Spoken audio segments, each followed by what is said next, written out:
What's the point of no return?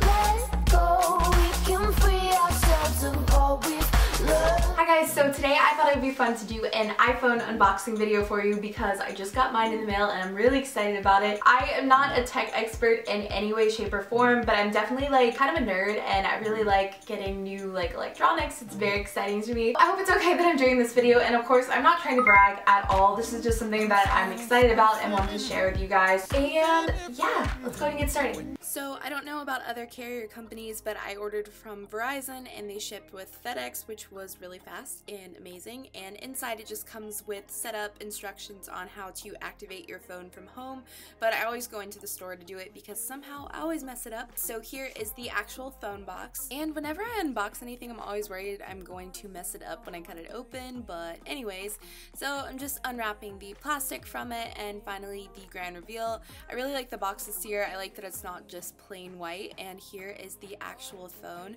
Now I'm not going to take the plastic off because I want to wait until I get a screen protector and I don't want to smudge it or anything, but this is just what comes inside the box. Basically the same stuff you always get. You've got a new phone charger, which is awesome because I can hardly keep track of mine, new headphones, and then of course the Apple stickers. A few of you were asking on Twitter if I could do a mini review, which is kind of hard to do since I haven't actually turned it on yet, but as far as like the physical appearance, I like the color. I know a lot of people have been debating whether it's like pink or rose gold.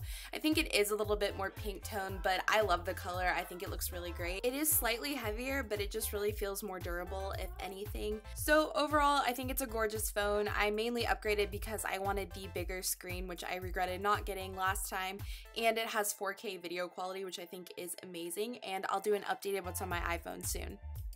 Yeah, that's it for today's video. I hope you guys enjoyed it, and I'll see you next time.